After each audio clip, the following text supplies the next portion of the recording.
have period. It's not that painful for me. And I'm like, do we really need this? And then I'm like, but I had to go in and check in on my personal biases. And I'm like, but I know friends who has a very difficult time with it. Experiences are very different. Secondly, I'm like, if we give this to the women, what do we give the men? And I'm like, oh, wait a minute. It doesn't have to be like that. Yeah. It's not equality, it's equity. Right? I'm like, okay. When the men start to get their period, period leave, right? Then we can give them period leave. Exactly. We are as strong as our weakest link. Yeah. And you're right, the pride that men feel at the end of it is remarkable. I know. I was very surprised Me by too.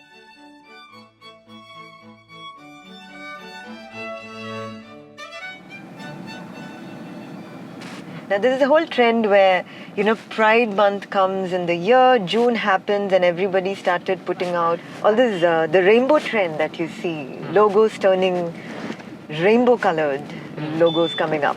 What is your take on it? I used to get annoyed. I think I still do. It's too much. It's rainbow washing, right? Unfortunately, it ends up being a checkbox exercise. We have been asked constantly to do work during June. Yeah. So Maya Bazaar is one thing that we do, right? Yeah. A lot of brands come and tell us if you do it in June, we'll be able to sponsor you. Oh, like that? Yeah. So what happens is budgets are released specifically for Pride Month. Right. And that becomes a little difficult because Pride needs to happen through the year. Yeah. But having said that, if I may offer a counter view as well, something that I noticed almost like yesterday. So what we did this time, we went out of our way and we said we will market for June, for Pride. Okay. That is the time that we get work as well. Yeah. And because there are a lot of budgets allocated for that time, and there is interest to do more than regular, So this time what I noticed is in May, which is 1 month ahead of June, all of us DI consulting folk or organizations or smaller companies that work on this with the corporates, we are flashing the rain. Oh. So the last 2-3 of our LinkedIn posts have been rainbow, have been about Pride Month. A couple of our, how do you call them, people in the same nature of work. Everybody talks about Pride Month at this time. So we talk in May. They talk in June. Okay. It's great when it goes into more than that. If it's a starting point. I've had clients who've done that. I was just going to ask you that, interesting, right? Because once you get into that opening, say June, how open are the corporates if you try and influence them saying, hey, actually this needs to happen throughout the year and not just June. So are you able to in some way see openness to that kind of narrative, or are they being closed in terms of budgets and even something happening throughout the year and making a little more transformational than just not short term? So some of our clients, we've been very lucky that way. Okay. Some of our clients are talking through the year. And for some of our clients, what happens is one session that we will do perhaps just to meet queer people. We have this program called StoryBus. Yes, we bring people from different walks of life. They are not influencers. They are regular people who are leading regular life. Yeah. And they just come, and without a beginning, middle and an end, they tell you a story. So we do this in the lobby in the corporate because it's the space with the most footfall. People come, they sit down, they listen. They've never interacted with a trans person before. They've never interacted with a woman who's divorced before. So we do this for Women's Day. We do this StoryBus for these days, to prime the audience, to prime your employees, to just meet different people, meet people, see what it feels like. Then there are people who start coming out of the cracks. Then they ask for, we need an ERG. What is this LGBTQ? Oh, great. So it kind of leads on to that. Nice. Okay. Yeah. So I think that's a great format. And especially I think So I'm personally also very biased towards an action coming out of anything that anyone does, that we do, especially in the corporates. It can't be just talk, Yeah. and show. Yeah. And I think I have a point of view there. So I just, again, in follow-up to this, I wanted to ask you, what do you see as the main blockers today for the corporates on this journey? It's actually a transformation, it's a cultural transformation kind of a journey. With these exercises that you're doing, and it's great that you're saying there's a follow-up action in terms of an ERG and etc. and all of that, do you see that actually landing into a change happening from your point of view, or is it restrictive? So yes, some of it is great. Some of it, now what we have learned to do is ask my client or ask our clients, how much do you want to push? Right. Right? What agenda and how much do you think you can push in your organization? So one of the blockers we notice is definitely for inclusion to come top down. Okay. Right? Yeah. From top down, there is a certain apathy or even, push back towards inclusion. Yeah. Where they go into the merit conversation. Right. Okay. And that is Okay. where, and where organizations feel like, let's say for me, inclusion means gender. And gender means women. Everyone else is a normal human being, which is a man. Right. Everyone other than a man needs to be included. Right. So these blockers will always be there. Yeah. I've noticed these challenges will always be there. For instance, talking about mental health. Everybody feels like the reason I need to go to therapy is because something is wrong with me. Yeah. No, I'm fine. I don't need therapy.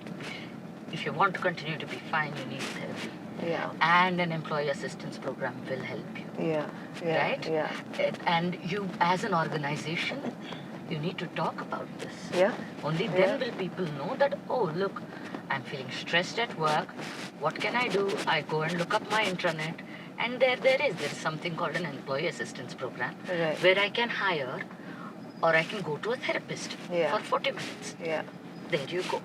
Right? These are things that need to be spoken about. One is acceptance for that there is a need for this. There is a need, correct, yeah. The thing is, when you talk about diversity, the thing is, it turns into a not-for-profit place. Yeah. It turns into a human rights place. Right.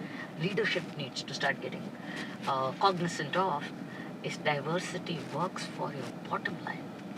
I hear you. Your profits will be good. Your profits will increase. Your brand will have a great place, a great perspective. People will look at your brand as an inclusive brand, as a progressive brand. Yeah.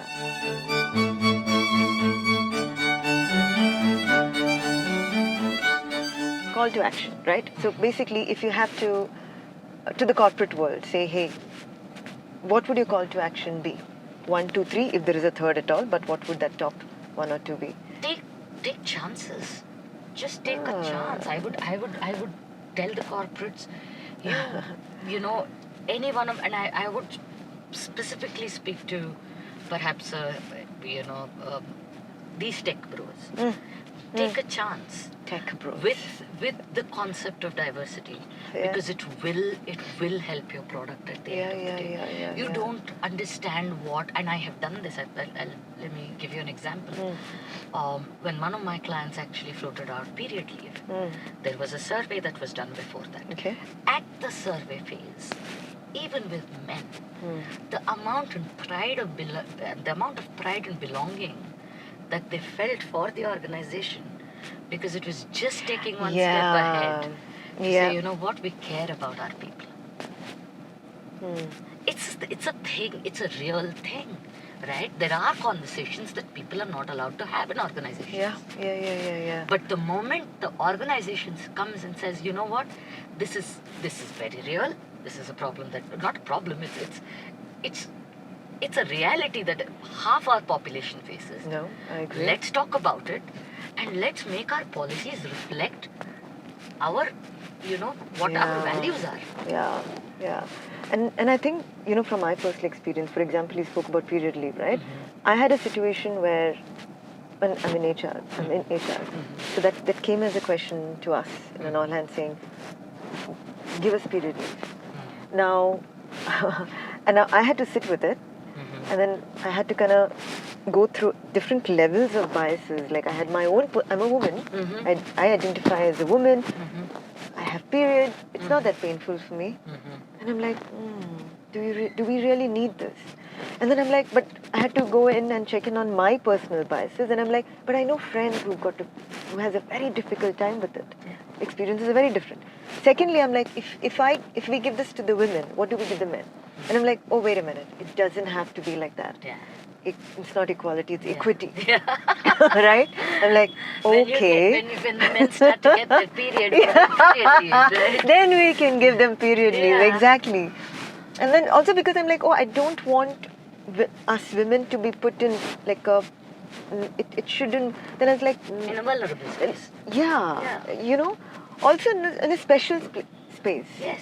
Or then we give them in something. So I had to go through these various biases myself, break out of it. And then to kind of, I think the word that I eventually reached back again to was equity and saying, this is the right thing to do. Yeah.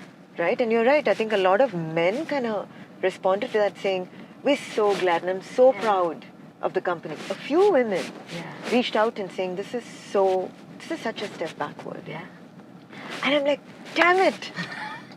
So that means we from the community ourselves need to take a chance. Yes. Yes. Right? And trust me, if one person is having a painful period, there is one person in your team who's having a painful period. Yeah. It's your team. Yeah. Something that my team makes fun of me for because I use this phrase a lot. We are as strong as our weakest link. Yeah. And you're right. The pride that men feel at the end of it is remarkable. I know. I was very surprised me by too. this. Yeah. So what did you do? So did you all float period leave? Yes. Very good. We did. Okay. So I have a few, again, going back to you, a few questions for you. Okay? So we help wording that policy, for instance, to make it gender agnostic. Okay. Like, for instance, what is full period leave for women? Yeah, right? What we do is for a person who menstruates. Yeah, got it.